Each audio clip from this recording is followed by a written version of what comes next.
Assalamualaikum warahmatullahi wabarakatuh. Yang terhormat Bapak Profesor Dr. Joko Kutono MKes, yang terhormat Bapak Andika Bagus, yang kami hormati Bapak Agus Suyitno MPD. Pertama-tama Anda mengajarkan rasa syukur kepada Allah SWT, yang mana pada pagi hari ini kita masih diberi rahmatnya, hidayahnya, sehingga kita bisa hadir di dalam pelaksanaan undangan dari UM, khususnya di dalam ini Lembaga Pendidikan Pengabdian kepada Masyarakat atau LPM, yang mana nanti akan memberi bimbingan kepada pandai besi, juga kepada tahu tempe, juga nanti ada praktek untuk K3 keselamatan kerja gitu. Semoga apa yang nanti kita laksanakan ini betul-betul diridhoi oleh Allah SWT. Alhamdulillah pagi ini kita bisa bertemu dalam keadaan sehat walafiat. Semoga manfaat untuk kita semua. Yang pertama, kami selaku tim maupun lembaga mengucapkan banyak terima kasih. Semoga Pak Mudal dalam membina desa tambah semangat di kampusnya kesehatan, sehingga bisa terus dengan Universitas Negeri Malang. Ya, saya kira itu pertamanya. Kemudian yang kedua, saya ingin memanggil tim sekalian mengenalkan tim kami ya. Yang tim kami kali ini ada 3 Pak. Semuanya nanti akan bicara sedikit kepada Bapak terkait dengan pengabdian masyarakat pada hari ini ya. Nanti saya, Mas Andika sama Mas Agus akan bicara terkait dengan keselamatan, dan keselamatan itu acaranya kita taruh di depan. Karena apa? Nanti supaya ketika mengoperasikan mesin itu sudah ngerti keselamatan, gitu ya.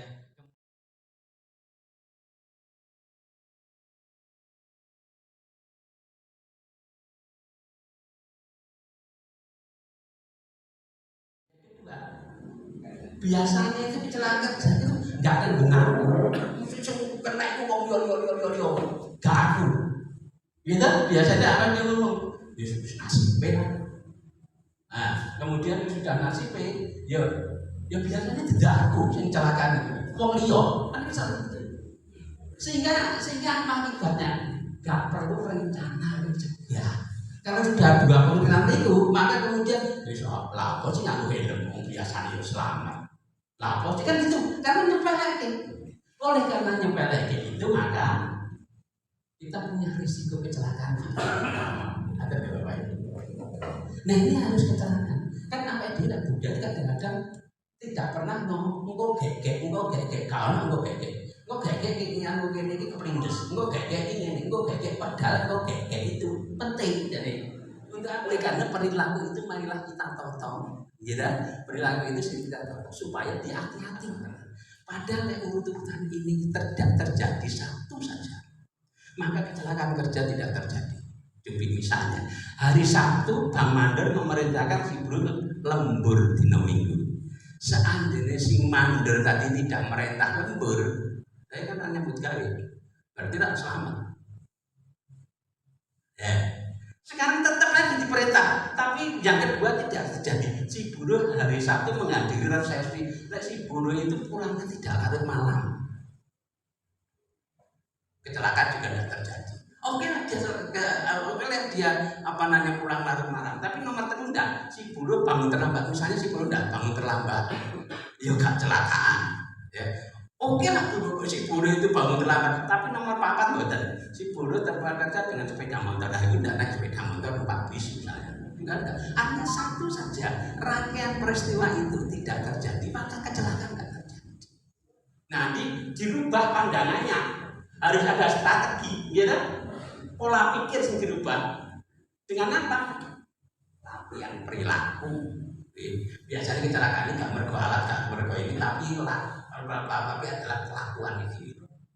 88%. Sekarang gimana caranya menunggulkan perilaku itu?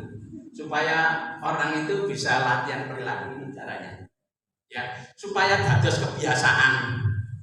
Supaya dados kebiasaan selamat, misalnya lek mandi, misalnya untuk HP adok, itu kan diperlukan kebiasaan lek kayu cekelan HP terus, ya harus dikandani di sini, seperti pengetahuan, artinya dikandani di sini. Kalau tidak tetap ngenai itu risiko tinggi. Lek dikandani, dia lama-lama akan menjadi. Nah ini panjenengan saya supaya kudu telaten dari sing nong-nong lek garis, ya. Supaya dia lama-lama ngerti lagi ini kok dikai contoh. Mari mulai sekarang dia sudah tahu bahwa bisa dadi ini, dia akan nyoba-nyoba sih HP kita dikai kono singgo apa namanya? Singgo mandi ya. Ini cari gitu. Suwe-suwe dadi perilaku. Kalau sudah lama gak berat jadi kebiasaan. Jadi dikandani dhisik supaya ngerti. Ya, sudah ngerti. Udah nyoba gitu ya. Kenapa sih kok harus pakai alat-alat pelindung diri? Kita gunakan sebagaimana? Jadi yang pertama adalah potensi bahaya, Pak. Potensi bahaya ini adalah terkaitan dengan engkoge begitu. Biasanya memang ketika kami survei, bahkan kadang mahasiswa saya sendiri ketika saya ngajar praktek begitu, itu meskipun ketika saya Mas kacamata dipakai, gitu, kemudian sarung tangan dipakai, itu masih ada yang agak kurang memperhatikan begitu. Jadi misalkan ketika saya minta Mas pakai kacamata, untuk kacamata pelindungnya Googles gitu, mereka ya yang dipakai kacamata kepantai, kacamata macam-macam itu. Kadang saya suruh lepas Mas, ganti gitu. Jadi jenisnya banyak kacamata itu karena bisa melindungi macam-macam, nanti jenisnya akan kita sampaikan. Nah untuk alat pelindung itu ada 7 bahwa cek mulai dari pelindung kepala, kemudian mata dan muka, pelindung kaki, badan, pernapasan, telinga, tangan dan lengan. Nah dari ke-7 ini ada 2 itu yang hasil observasi kami ke beberapa industri itu sedikit diabaikan. Yang pertama adalah pelindung telinga. Ini nombotan, monggo siapa yang ketika membuat produk itu buatan pakai pelindung telinga, itu tidak apa-apa. Untuk pelindung telinga pun bukan headset loh Pak. Biasanya pakai headset Mas sambil musikan nyantai gitu, atau biasanya olahan makanan dan sebagainya. Nah itu sering sekali tidak digunakan pelindung telinga. Kemudian yang kedua adalah berkaitan dengan ini, pelindung tangan dan lengan. Jadi 2 ini yang sering diabaikan. Kalau tangan sarung tangan oke, tapi pelindung lengan, nah ini yang agak repot, yang cepat melemahnya. Jadi kalau pakai yang ini, jadi bisa penutupnya bisa melindungi bener-bener rasanya pekat gitu, vakum gitu, bener-bener hampa, nggak terasa. Mas kalau dipanggil istri gimana gitu? Ya nanti istri jangan sama manggil, ingat gini aja. Mas sudah selesai ya gitu.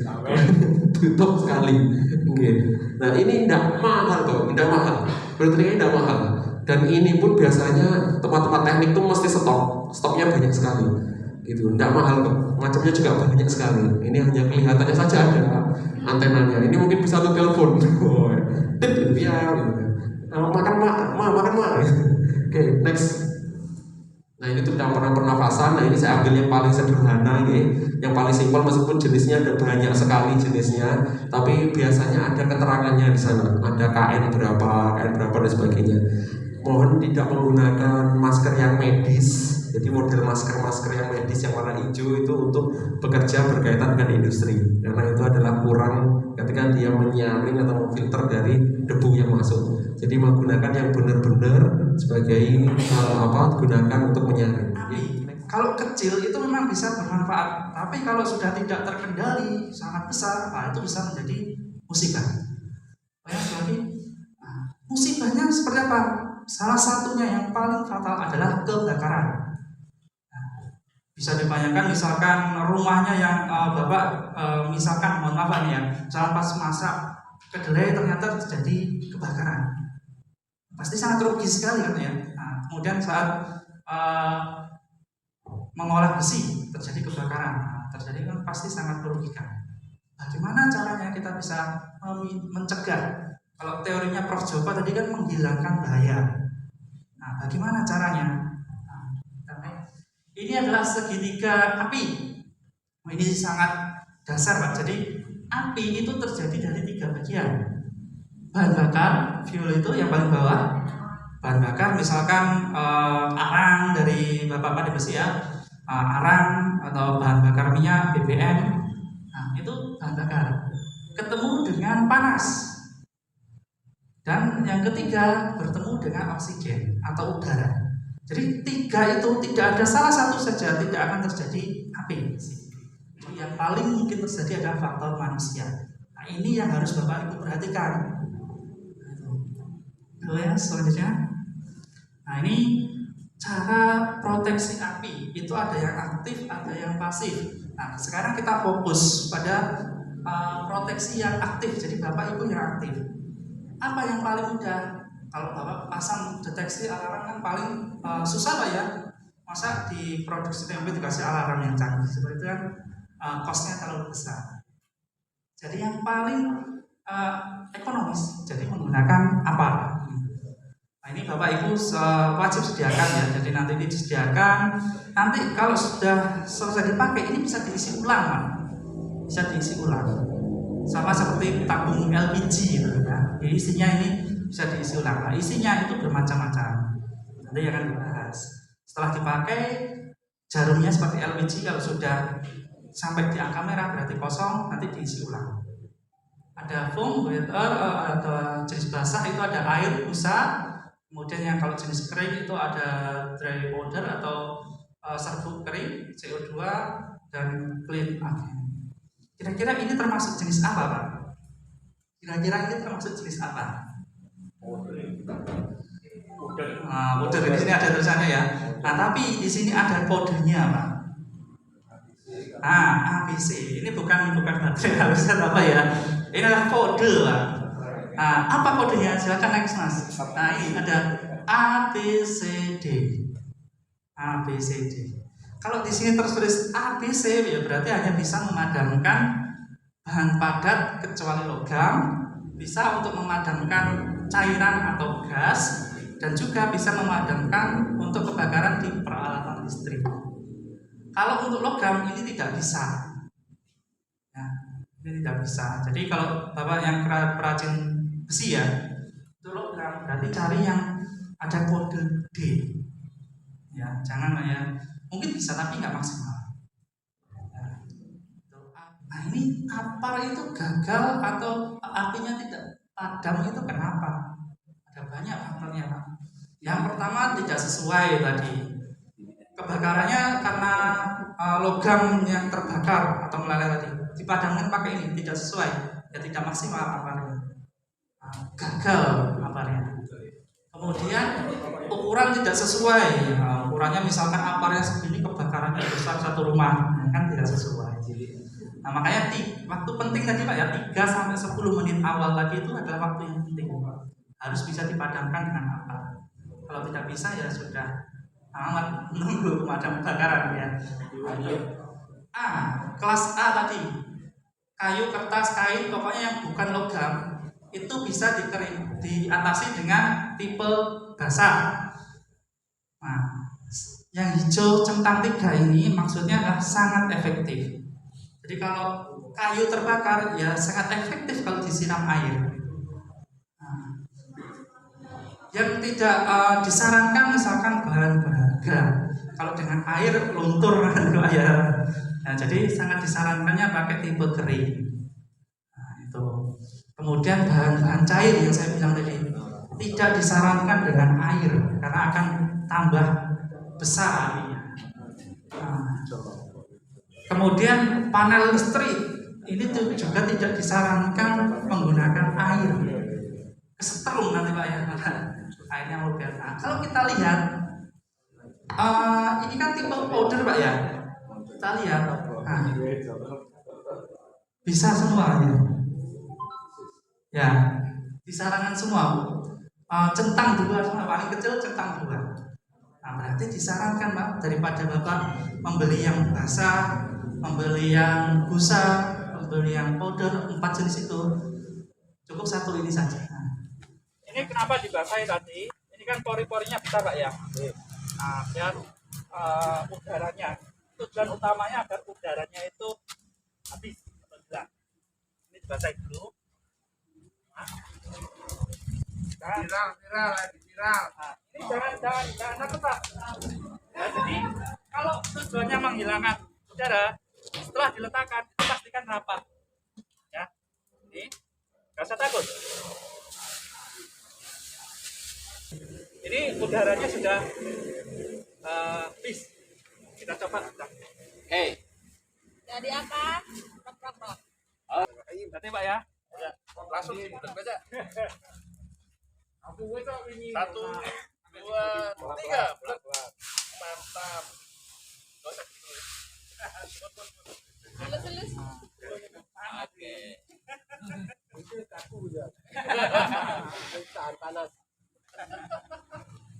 Dari tempe sudah, dari Pandi. Pandi belum. Tempe yang belum.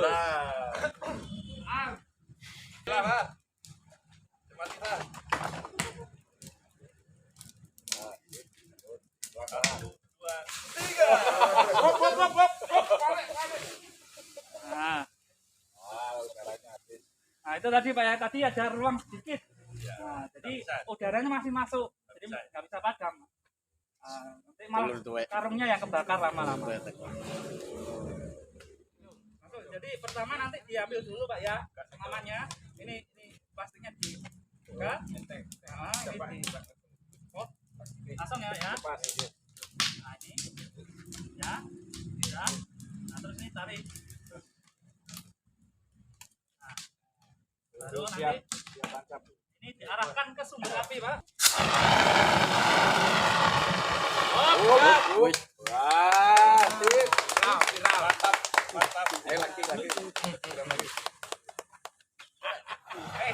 Ayo Pak Bayan. Bawah. Nah, terus bawah.